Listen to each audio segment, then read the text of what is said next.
कि कुछ नापाक हाथों के तहत अहमदनगर के अंदर हम हजरत टीपू सुल्तान रहमतुल्लाह अलैह का पुतला जलाया। वो एक स्वतंत्र इस देश के लिए लड़े और शहीद हुए, जिनका संविधान के अंदर फोटो है। और ये संविधान का भाइयों ने मस्जिद के सामने हजरत टीपू सुल्तान का जो फोटो था उसको दूध से नहलाकर उनका अभिषेक किया। हजरत टीपू सुल्तान के बारे में एक गोरे ने लिखा कि अगर हजरत टीपू सुल्तान ना होते तो वो 3 ही महीने में हिंदुस्तान को फतह करते। और हजरत टीपू सुल्तान का जो मर्तबा है हमारे देश के अंदर इस तरीके से रहा कि श्रीरंगपट्टनम का नाम बदलकर उन्होंने कभी नहीं किया।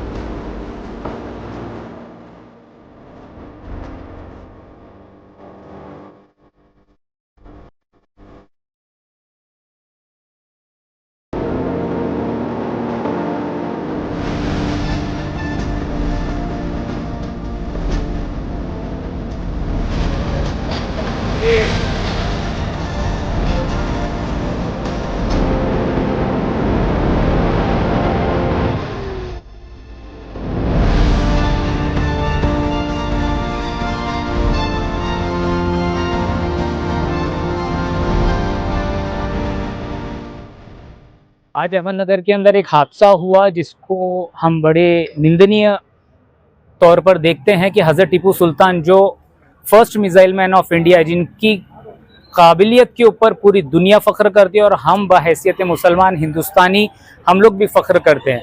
हुआ यूँ कि कुछ नापाक हाथों के तहत अहमदनगर के अंदर हम हजरत टीपू सुल्तान रहमतुल्लाह अलैह का पुतला जलाया गया।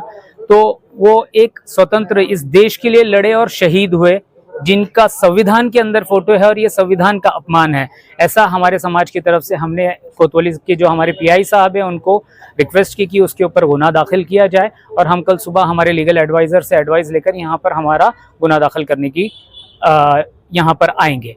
सबसे ज़्यादा जो चीज़ हमें अफसोस हुई कि नापाक हाथ जो हमारे हज़रत टीपू सुल्तान के ऊपर रहे और उनके नाम की बेअदबी की गई। तो हमारे कुछ भाइयों ने मस्जिद के सामने हज़रत टीपू सुल्तान का जो फोटो था उसको दूध से नहलाकर उनका अभिषेक किया कि नापाक हाथों को हम वो रोक तो नहीं पाए, लेकिन वो नापाक हाथ के वजह से जो गंदगी उनको लगी थी वो हमने दूध से धो दिया, जिस तरीके से हमारे को संवैधानिक अधिकार है। आपके माध्यम से कहना चाहता हूँ कि देखिए, हज़रत टीपू सुल्तान को इस देश के अंदर जब आज़ादी का मौका रहा तो इन्होंने गोरों को भगाया, वो गोरों को भगाते हुए शहीद हुए और इस देश की आज़ादी में सबसे ज़्यादा उनका योगदान रहा।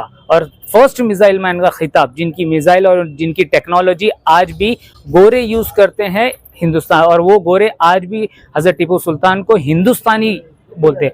मैं एक शेर आपको बताना चाहूँगा कि हज़रत टीपू सुल्तान के बारे में एक गोरे ने लिखा कि अगर हज़रत टीपू सुल्तान ना होते तो वो 3 ही महीने में हिंदुस्तान को फतह करते। और हज़रत टीपू सुल्तान का जो मर्तबा है हमारे देश के अंदर इस तरीके से रहा कि श्रीरंगपट्टनम का नाम बदलकर उन्होंने कभी नहीं किया। इस देश के लिए सारी चीज़ें उन लोगों ने शहादत देकर और मिसाइल से योद्धा बोलकर कैसा देश को आज़ाद कराया जाता है, वो हमारे लिए हज़रत टीपू सुल्तान रहमतुल्लाह अलैह सबसे पहले थे, है और हमेशा ऊँचे रहेंगे। और जो लोग इनका विरोध करते हैं तो हम लोग भी उनका, जो लोगों ने अहमदनगर में आज जो चीज़ की, तो इस चीज़ का निषेध करते हैं। और हम हमारी पुलिस स्टेशन कोतवाली के हद में जो ये गुनाह घड़ा है इसके ऊपर कार्रवाई हो, इसकी मांग करते हैं। धन्यवाद।